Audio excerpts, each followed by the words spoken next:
साधु नमो हरिहंताणं नमो सिद्धाणं नमो आयर्याणं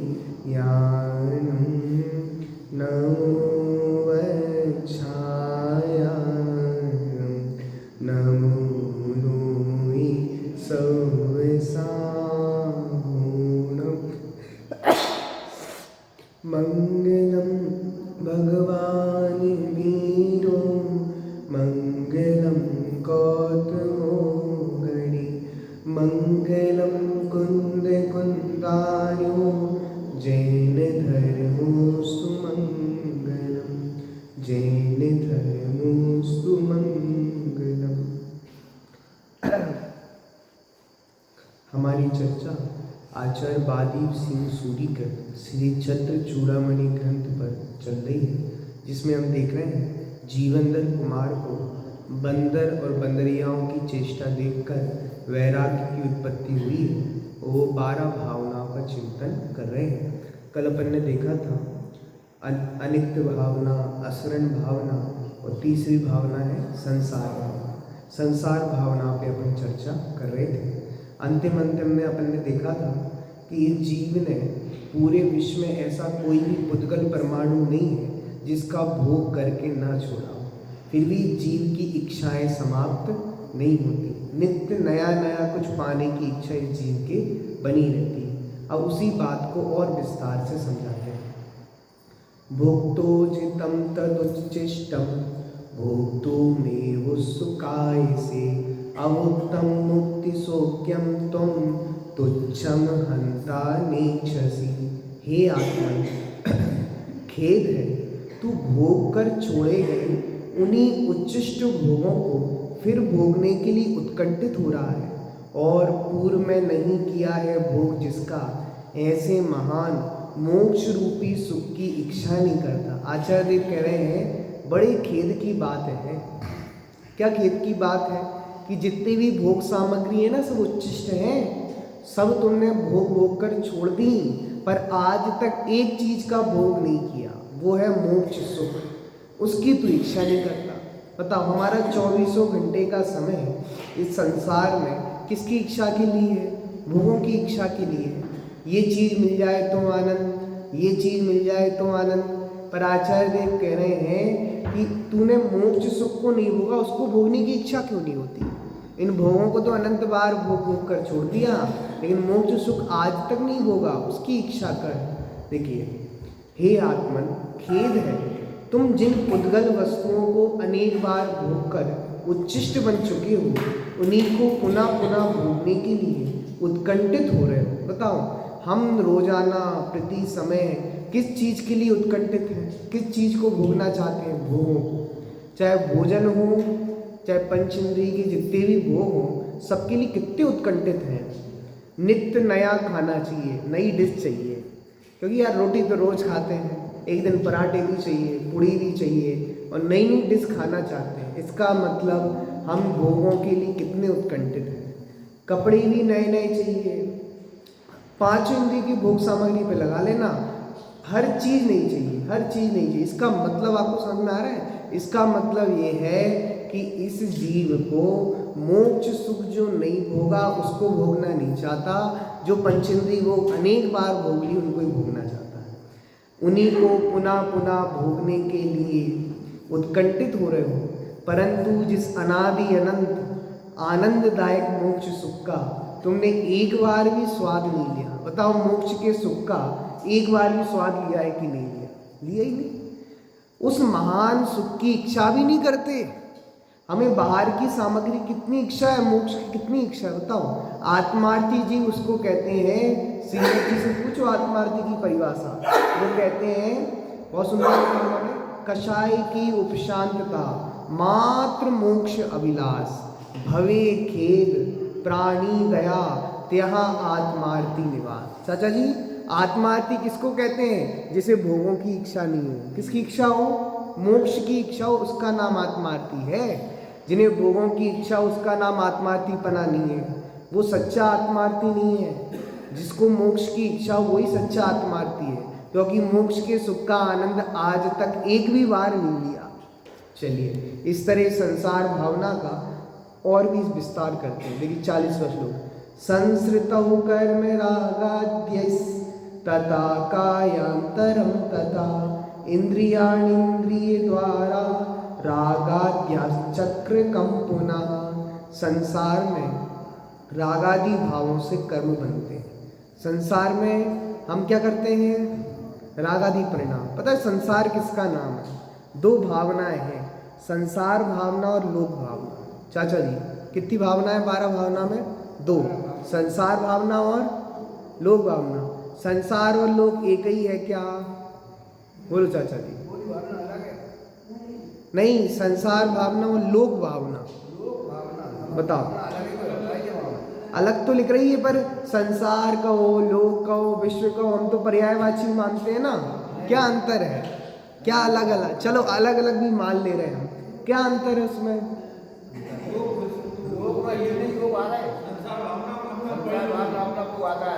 क्या अपना?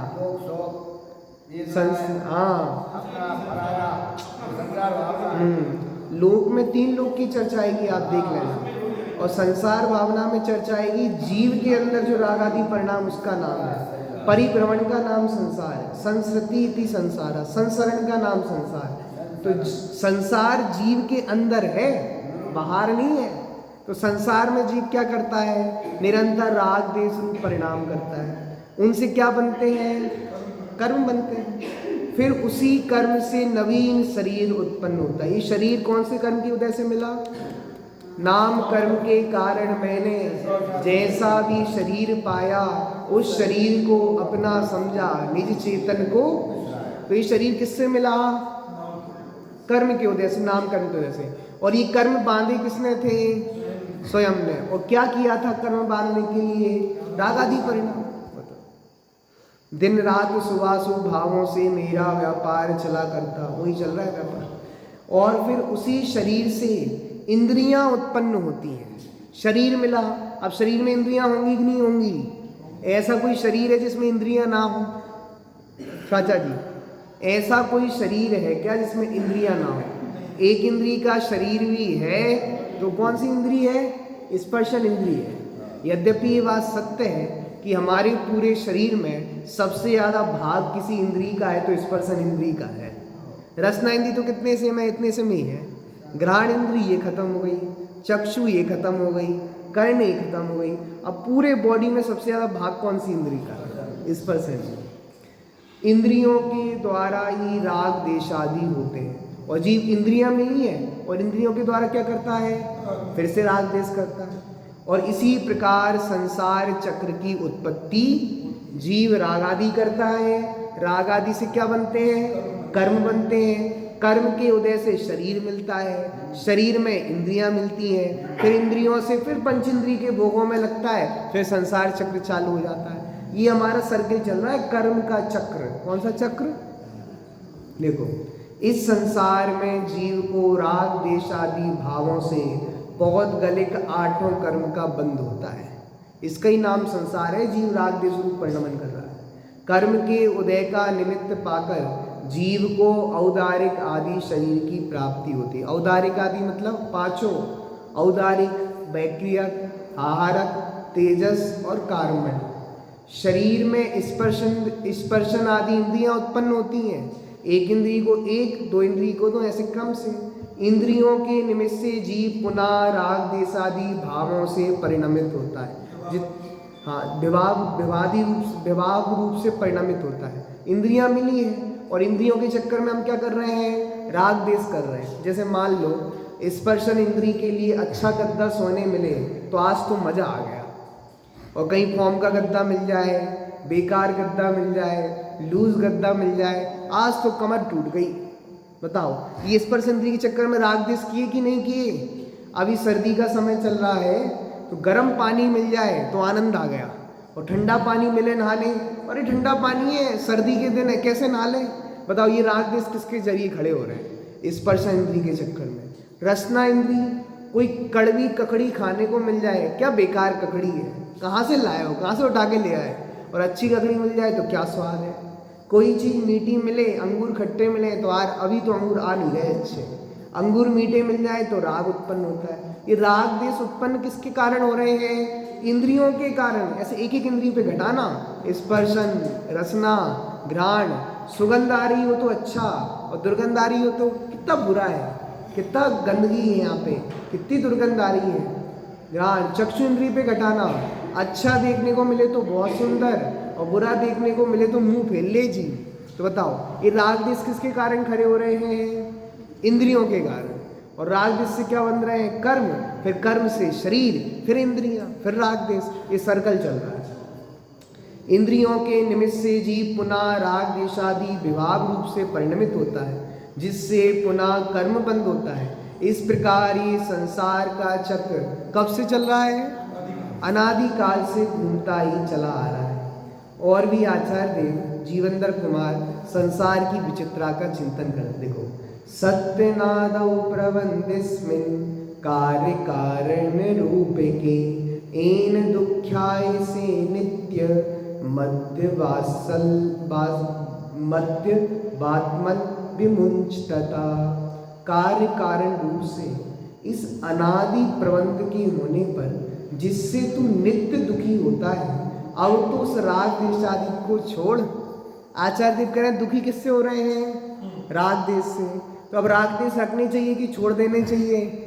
चाचा जी, जिससे हमें दुख हो रहा है, जो हमें दुख दे रहे हैं, वो राग देश करने लायक है कि छोड़ने लायक है? छोड़ने लायक है। देखो, हे आत्मन, कारण कार रूप परिपाटी, किसकी परिपाटी? कारण कार मतलब क्या है? राग देश है कारण और कर्मों का बंधन क्या है? कार्य। तो ये कारण कार की परिपाटी कब से चली आ रही है? अनादिकाल से। होने पर जिन राग देश परिणामों से तुम सदा दुखी होते चले आ रहे हो, उन राग देश विकारी दुखद परिणामों को अब तो छोड़ दो। कब छोड़ दो? कब से अपना के रखा है? अनादिकाल से। दुखी कब से है? अनादिकाल से। अब सुखी होना है कि नहीं होना? तो सुखी होना हो तो छोड़ दो। समय साल में ऐसे ही कलश आया है, अनादिकाल से लगे हुए मोह को अब तो छोड़ो। ये राग देश लगे हुए अब तो छोड़ो। अभी तक थकान नहीं लगी तुमको?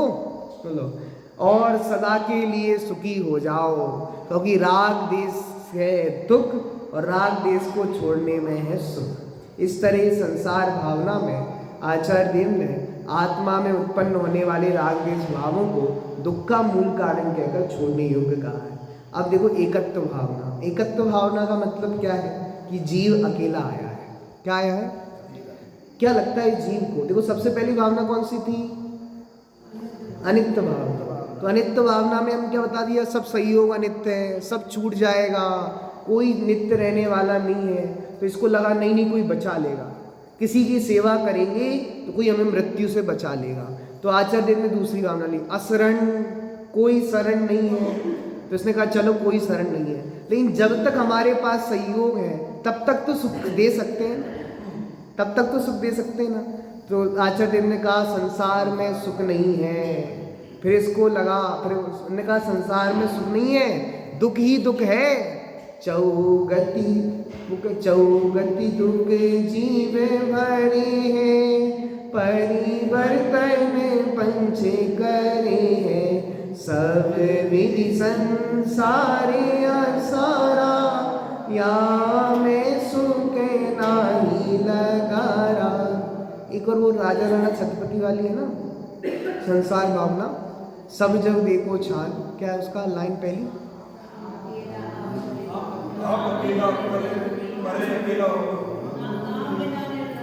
दाम विना निर्धन दुखी, तृष्णावश धनवान। कबहु न सुख संसार में, सब जगह देखो छान। सब जगह छान लिया हमने, सब दुखी हैं, सब दुखी हैं। पंडित दौलत राम जी से पूछो, जे त्रिभुवन में जीवनंत, सुख चाहे दुख ते भयवंत। अब पंडित दौलत राम जी से पूछो, आपने तीनों लोगों के जीवों को पूछ लिया कि सब दुखी हैं? हम तो सुखी हैं ना? नहीं, सब दुखी हैं, पहला स्टेटमेंट है। अब संसार भावना में इसको बता दिया कि सब दुखी हैं, कोई सुखी नहीं है। तो इसको लगता है चलो हम दुखी हैं, पर हमारे दुख को कोई बांट लेगा। क्या चाचा जी? दुख को कोई बांट लेगा। तो आचार्य देव ने चौथी भावना लिख दी, तुम अकेले आए हो, अकेले जाओगे, तुम्हारे दुख को कोई भोगने वाला नहीं है। मैं एकाकी एकत लिए, एकत लिए सभी, तन धन को साथी समझाता, परे भी छोड़ चले। इसलिए तुम अकेले आए हो और अकेले ही जाओगे। ये जीव अकेले ही नरक जाता है, अकेला ही स्वर्ग जाता है और अकेला ही मोक्ष जाता है। देखो, त्यक्तोपात शरीरादि स्वकर्मानुगुणं भ्रमन् त्वन्मात्मन्नेक नेक एवासि जनने मरने च। हे आत्मन, छोड़कर फिर ग्रहण किया है शरीर आदि को जिसने, ऐसा तू अपने कर्मों के अनुसार भ्रमण करता हुआ जन्म और मरण के समय में भी अकेला ही है। क्या कह रहे चाचा जी? ये जीव कैसा है? अकेला है। देखो, सल्लाह पुराने शरीर को छोड़कर नवीन शरीर को धारण करने वाले और स्वयं किए कर्मों के कारण संसार में भटकने वाले हे आत्मन, तुम अकेले ही जन्म मरण संबंधी दुख को भोगते हो। इन दुखों को भोगने में तुम्हारा कोई साथी नहीं होता। हमें लगता है कोई साथ दे देगा, ऐसा होता है क्या? मतलब कसमें खाई जाती हैं, वो फेरे लिए जाते हैं, 7 फेरे। 7 फेरों में कहा जाता है पति के दुख वही हमारे दुख, पति का सुख वही हमारा सुख। फिर पति खाता है कसम, पत्नी के जितने दुख हैं वो हमारे दुख हैं, पत्नी के जितने सुख हैं वो हमारे सुख है। अब बताओ, पत्नी को कोई पीड़ा हो रही है, वेदना हो रही है, दुख हो रहा है, पति कितनी हिस्सेदारी ले लेगा? कहते हैं, लेकिन वस्तु स्वरूप में व्यवस्था ही नहीं है कि दुख को बांट सको। दुख सुख को आप बांट ही नहीं सकते। इसलिए जीव दूसरों के लिए जो पाप करता है उसे अकेला स्वयं नरक जाना पड़ेगा। वो आपको कथा सुनाई थी ना मैंने उनकी, वो अपने थे ना, इनमें वो लिखेगी, क्या नाम था? अच्छा नाम था, वो डाकू थे, खड़क सिंह थे। चलो याद आएगा अगला क्षण। इन दुखों को भोगने में तुम्हारा कोई साथी नहीं होता। बंधवो ही संसाना नान्ता ग्रह की बंधवो ही संसानान्ता ग्रह एवार्जितं धनम भस्मने गात्रमेकत्वं धर्मा एव न मुच्यति। बहुत सुंदर छंद है। हे बांधु जन भी केवल शमशान पर्यंत ही जाते हैं। बताओ, आपकी मृत्यु हो जाएगी तो आपके परिवारजन जो कहते थे कि हम मरेंगे तुम्हारे साथ, जिएंगे तुम्हारे साथ, साथ जिएंगे और साथ मरेंगे, ये रिश्ता 7 जन्मों का है। कितने जन्मों का है? अरे एक ही जन्म का नहीं है, तुम 7 जन्मों की बात करते हो। समझ में आया? अब जो कह रहे हैं हम साथ जिएंगे और साथ मरेंगे, ऐसी कसमें खाने वाले परिवार जन भी जब तुम मर जाओगे कितने दिन घर में रखेंगे? कितने दिन घर में रखेंगे लाश को? बोलो कितने दिन रखेंगे? और चलो अब तुम्हें जलाने जा रहे हैं, कहाँ तक जाएंगे? ये कहा जाता है पत्नी तो घर की चौखट तक ही जाती, उसके बाहर नहीं जाती, और बेटे और पति और बेटे वगैरह है वो शमशान तक जाते हैं। तुम जिस गति में गए हो वहाँ कौन जाएगा तुम्हारे साथ? ना बेटे जाएंगे, ना पत्नी जाएगी, ना पिता जाएगा, ना धन जाएगा, कुछ नहीं जाएगा। समझ में आया? इसलिए धन कमाने में धर्म को मत भूल जाना, धन कमाने में इतना पाप मत करना कि जिसके चक्कर में नरक आदि दुर्गति जानी पड़े। देखो, हे देख बंधु जन भी केवल शमशान पर्यंत ही जाते हैं। कमाया हुआ धन घर में ही रह जाता है। बोलो कहाँ रह जाता है धन? वो तो तिजोरी में ही बंद है। आपने जिसके लिए पूरा जीवन बर्बाद किया था वह धन तो आपके साथ शमशान तक भी नहीं जाएगा। बोलो, अगर साथ ले आने की व्यवस्था होती तो चाचा जी क्या होता? चाचा जी क्या होता साथ ले आने की व्यवस्था होती तो? धन की। बोलो चाचा जी, आप काम की बात नहीं सुनते। बोलो सुनो, साथ ले जाने की कोई व्यवस्था नहीं है और भोगने की सामर्थ्य नहीं, कितना भोग, कितना कोई व्यवस्था नहीं है। इसलिए धन के चक्कर में धर्म को मत भूलना, पैसे के चक्कर में आत्मार्थपने को मत भूलना। हम अकेले थे और अकेले जाएंगे। कमाया हुआ धन घर में ही रह जाता है और शरीर भी तेरा भस्म रूप परिणमित हो जाता है। ये शरीर जाएगा साथ। बोलो, भजन है बड़ा सुंदर, चलो ना काया मेरे साथ, चलो ना काया मेरे साथ। सुबह खूब उठाया तुम्हें, सुबह निलाया, खूब मल के साबुन लगाई, चंदन लपेटा, क्रीम पाउडर सब लगाए। अब मैं जा रहा हूं, तुम मेरे साथ चलोगी कि नहीं चलोगी? क्यों विपिन भैया? अब मैं अगली गति में जा रहा हूं। जिस देह के लिए मैंने 2400 घंटे मजदूरी की, नौकर चाकरी की, वो शरीर हमारे साथ अगले भव में जाएगा कि नहीं जाएगा? बताओ, शरीर के लिए हमने कोई कसर रखी कि नहीं रखी? जब उसने भोजन मांगा तब दिया कि नहीं दिया? जब पानी मांगा दिया कि नहीं दिया? चाय नाश्ता दूध पानी जब मांगा सब टाइम पे दिया कि नहीं दिया? टाइम टू टाइम सब किया। अब ये शरीर तुम्हारे साथ अगली गति में जाएगा कि नहीं जाएगा? कह रहे हैं परिवार जन शमशान तक जाते हैं, पैसा घर में ही रह जाता है और शरीर भी राख हो जाता है। शरीर भी तुम्हारे साथ नहीं जाता। केवल एक धर्म ही तुझको नहीं छोड़ता। कौन साथ में जाता है? ये तो धर्म कह रहे हैं, कुछ चीज साथ में जाती, कर्म। बोलो, धर्म भी जाते हैं साथ में और क्या जाता है? कर्म भी साथ में जाते हैं। जो तुमने कर्म बांधे हैं उसका फल तो अगले भव में भोगना पड़ेगा। इस जन्म में ना सही पर भव में मिलता है अपनी अपनी करनी का फल। कर्म तो तुम्हारे साथ जाएंगे, तुम कर्म से छुटकारा नहीं पा सकते। समझा है? देखो, धर्म ही एक तेरे धर्म ही एक तेरे साथ जाता है। इसलिए धर्म का आश्रय लो, धर्म अगली गति में जाएगा और कोई तुम्हारे साथ अगली गति में नहीं जाएगा। सरला, पुत्र मित्र कलत्र तथा बंधुगण शमशान पर्यंत ही साथ देते हैं, अगले भव में तुम्हारे साथ नहीं जाते। पाप करके कमाया हुआ धन घर में ही रह जाता है, वो पाप तुम्हारे साथ जाता है।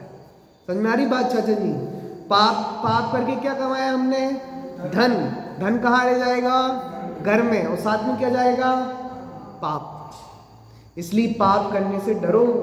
ज्ञानी उनको कहते हैं जो पाप भीरू हों, पाप से डरते, उनका नाम सच्चा ज्ञानी है। सच्चा आत्मार्थी वो है जो पाप करने से डरे। शरीर भी अग्नि में राख हो जाता है। इस संसार में मात्र धर्म ही जीव के साथ जाता है और कुछ साथ जाता नहीं। मैं अकेला हूँ, अकेले ही जाऊंगा। किसके लिए पाप करो? परिवारजन के लिए पाप करो। पूछो परिवारजन से, हम तुम्हारे लिए 2400 घंटे पाप करते हैं, कदाचित हमें नरक में जाना पड़ा, तुम हमारे साथ जाओगे कि नहीं जाओगे? कितनी तैयारी है? वैसे जाएंगे तो नहीं, लेकिन हाँ करने की कोई तैयार नहीं होगा। हाँ, यही साथ नहीं देखे पड़े रहने दो, चले जाए, इनकी गति सुधर जाए, भगवान उठा लो इनको। क्या बुद्धि है साहब। देखो और भी इसका विषय समझाते हैं। पुत्र मित्र कलत्याद्य मनदप्यन्तरालजं नानुयायिति नाश्चर्यं नन्वंगं सहजं तथा। पुत्र मित्र स्त्री तथा बीच में मिलने वाले और भी यदि तेरे साथ नहीं जाते तो इसमें कुछ भी आश्चर्य नहीं है, किंतु उस पर्याय के प्रारंभ से ही साथ रहने वाला शरीर भी साथ नहीं जाता, आश्चर्य इसमें है। क्या कह रहे डिम्पी भैया? ये पत्नी तो कब मिली? जब शादी हुई तब मिली, बच्चे तो बाद में मिले, ये साथ नहीं जाए इसमें कोई आश्चर्य नहीं है। पर ये शरीर तो कब से है? जब से जन्म हुआ। कब तक रहेगा? लेकिन ये शरीर तुम्हारे साथ नहीं जाता तो और की क्या बात करें। जहाँ दे अपनी नहीं तहाँ नाम न होय। घर संपत्ति पर प्रकट है परिजन लोय। जब शरीर ही साथ नहीं जाता तो और की क्या कथा करें। कोई तुम्हारे साथ नहीं जाएगा। तुम्हें लगता है पत्नी के साथ 7 जन्मों का रिश्ता है तो साथ तो जाएगी ना। सीता जी ने सोचा था हम रामचंद्र जी के साथ मोक्ष जाएंगे, अकेले रामचंद्र जी मोक्ष जाए अच्छा नहीं लगता। मोक्ष भी तो जोड़ी से जाया जाता है। समझ में आया क्यों विपिन भैया? जोड़ियां कहाँ से बन के आती हैं? ऊपर से बनती हैं। और ऊपर जाना है तब भी कैसे जाओ? जोड़ी से जाओ। चलो तो रामचंद्र जी बड़ा बड़ा अपने आत्म ध्यान में लीन थे, बड़ा भयंकर तप कर रहे थे। सीता जी स्वर्ग में थी और सीता जी को विचार आया ये कितना भयंकर तप कर रहे हैं, ऐसा लग रहा है अभी केवल ज्ञान ले लेंगे पर अकेले मोक्ष नहीं जाएंगे। मोक्ष में तो हम साथ साथ जाएंगे क्योंकि हम साथ साथ हैं। हम साथ साथ हैं, जोड़ी से मोक्ष जाएंगे, अकेले थोड़ी ना मोक्ष जाते हैं। कोई कहीं जाता हो तो बोलते हैं लोग जोड़ी से जाओ अच्छा लगता है, अकेले नहीं जाया जाता। ऐसी मोक्ष में भी कैसे जाएंगे चाचा जी? बोलो बोलो।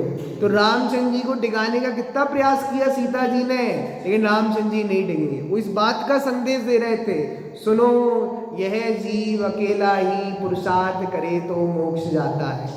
सीता जी इस बात को समझ गई कि मेरा पुरुषार्थ मोक्ष के योग्य नहीं था, मैं अकेली स्वर्ग आई, रामचंद्र जी नहीं आए।